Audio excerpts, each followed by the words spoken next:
Sort of fine. Good evening. It was my hope that I'd be in a position tonight to offer a firmer timeline for the implementation of the new middle school schedule, which returns us to the familiar 9-period, 40 minutes per period schedule we've always been accustomed to prior to this year. Luckily, I am able to do that. Today, we informed the middle school teachers of their teaching assignments for the new schedule. Further, I explained in an email to the middle school staff that it is my goal to make tomorrow, the 14th day of school, the last day in the current schedule. If I can accomplish that goal, it would mean that we will have our new schedule on Monday, September 28th, before October even begins. It would also mean that the first full week of school, because we haven't had one yet, will be in the new schedule. Finally, it would also mean that the movement of the new schedule from Genesis's test server to our live server would be successful, something I can only be sure of by actually instructing Genesis to make that switch from the test server to our live server. We will do that tomorrow at the close of school and spend the majority of the weekend running the appropriate tests before reopening Genesis, hopefully, sometime on Sunday.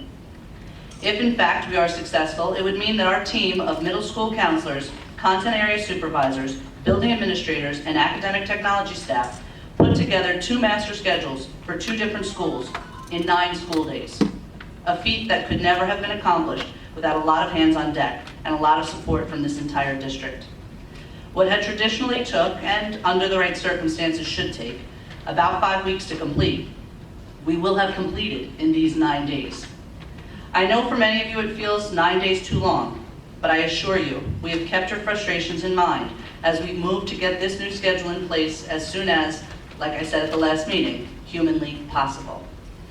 I want to spend some time now going through what needs to be explained so that the parents, students, and teachers can begin the new schedule with clarity and understanding.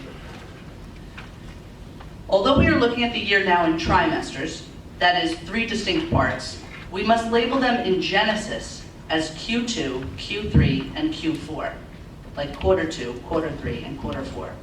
We were not able to rename the periods of time in Genesis, but the year is still divided into 3 parts.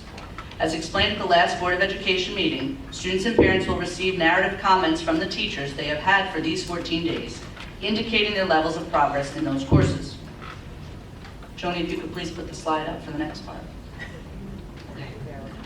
All grade levels will have our 5 core courses: language arts, reading and writing, mathematics, social studies, and science, along with physical education and health 5 days a week, thus covering 6 of the 9 periods. All students will also have a 5-day-a-week 40-minute lunch, thereby accounting for 7 periods out of the daily 9. In grades 7 and 8, an 8th assignment will be a 5-day-a-week language, and finishing their 9th slot, 3 different electives to cover the 3 trimesters. For 6th grade, they will have the 5 core courses, physical education and health, lunch, and then 2 periods divided into trimesters for a total of 6 other elective courses. All 6th graders will have current and emerging technologies, world cultures, and 4 other elective periods. Having returned all classes to 5 days a week, and having reinstated the 3rd full team at Central Middle School, we have subsequently hired and continue to hire for some positions. Teachers who are expected to begin teaching in our district soon will be designated on schedules by the school mascot and a number for the teacher who has not yet been hired. For example, Night 1 TBD, or the school mascot and a last name for the teacher who is expected to begin in our district soon, for example, Cougar Smith. Keeping a world language course in the 6th grade proved very, very difficult to staff. Language specialists are not easy to find, and this would keep our students in classes with temporary substitutes longer than we were comfortable with. Therefore, the decision was made to run world cultures taught by a world language teacher and have that teacher infuse a beginning exposure into one of our languages, French, Italian, or Spanish. Current and emerging technologies was previously a 7th grade course, but has been moved to a trimester in 6th grade in order to ensure that all 3 grade levels have had this computer experience. Our current 7th graders had computers last year, and our 8th graders also when they were in 6th grade. Content supervisors and the Director of Secondary Education will be working with these teachers to make any necessary adjustments to the curriculum. In scheduling electives for students, we use the prioritization they had provided to their counselors last school year when we were taking course requests. As much as possible, the counselors endeavored to schedule students for electives that they had given high priority. For music students in particular, we asked the music teachers what would programmatically be the best way to schedule students who wanted 1 semester of music. they determined that 2 trimesters would be appropriate and asked that we divide students by instrumentation and choral categories, which we did. In addition, 6th grade full-year music students, for the first time, were also able to receive another elective in addition to music. That is a basic overview of what to expect to see in the new schedule. In these 9 days, we have been able to restore 5-day-a-week classes at all grade levels in reading and writing and physical education and health. We've been able to return students to a 40-minute lunch period, and we've been able to reinstate a 3rd full team at Central Middle School. Before I conclude, I need to thank the hard work of a lot of people. In particular, the middle school counselors and middle school teaching staff for their professionalism and dedication to making these first days of school meaningful and engaging for students.